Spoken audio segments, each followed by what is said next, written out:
It's Christy Bryant and Sarah Heckler with the Best of Austin Living team, and we are going to talk about market updates today. So we're looking at numbers that you're going to see on your screen. Looking at November, the price has actually gone up. So the median home price in the city of Austin is now $565,000. Last month it was $552,500. And now it's $565,000. But if we looked at it from a month ago, it's 1.5% down from this time last year. But really, we have not seen a huge increase in prices. You heard us say this last month. If you're looking at almost all of the neighborhoods, the pricing has actually gone down. Most of it's stabilized at this point, but it's gone down. We actually don't see that it's going up. So a lot of the pricing increases that we see are from new home builds on the luxury side. So it doesn't tell a real clear story of where it is, right? I agree. And then another statistic I find interesting is the months on inventory.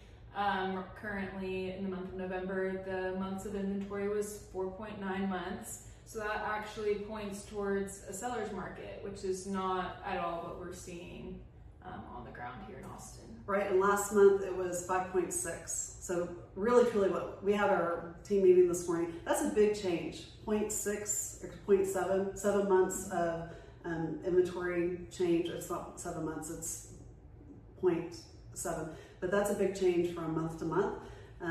So going down, that means it's actually more of a, like Sarah said, more of a seller's market. But actually what we see here in Austin is that we still have a buyer's market.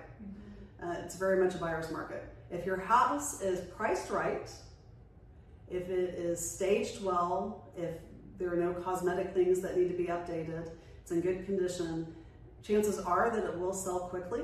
There are buyers. However, you are competing against many, many homes. What tips would you give to sellers in a buyer's market? Absolutely. So first things first, when you're talking to your agent, we hope that it's going to be us. We would do a make ready list for you. We would walk through and let you know everything that we see with our eyes that needs to be updated in the property. May not be a major thing, may be minor, but we would let you know what that is.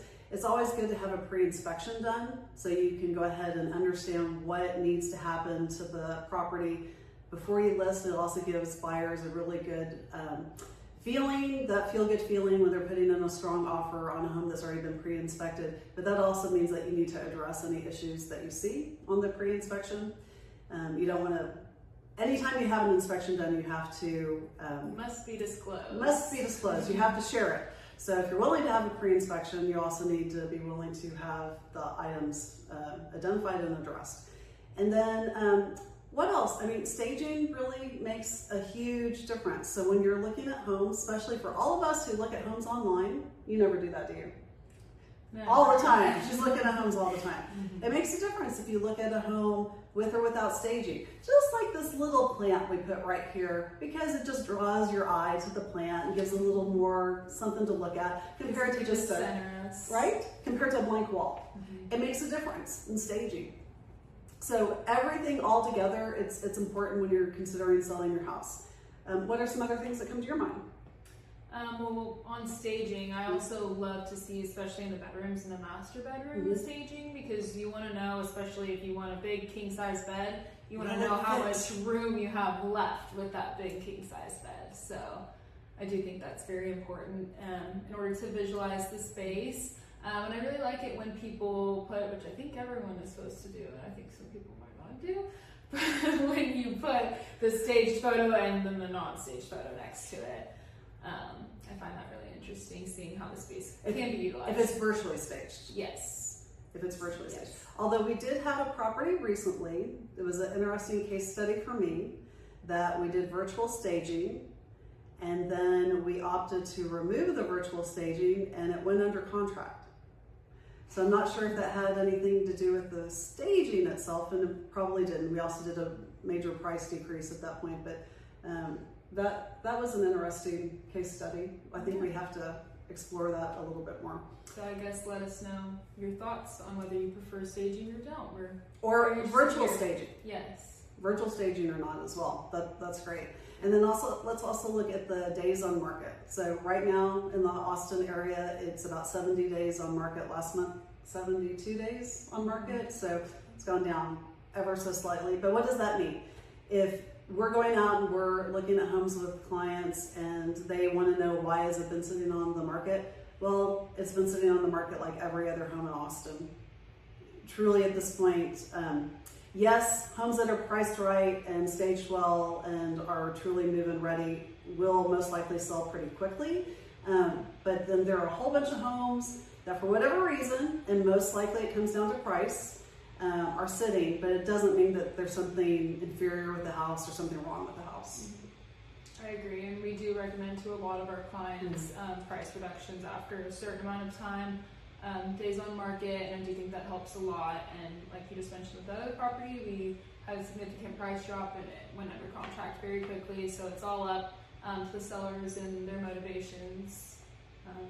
If they're wanting it sold quickly and listen to our advice, we can get it done. Shall we talk about rents in Austin? Yes, let's do it. So the median rent in Austin is now $2,300, which last month it was $2,350, so it has gone down.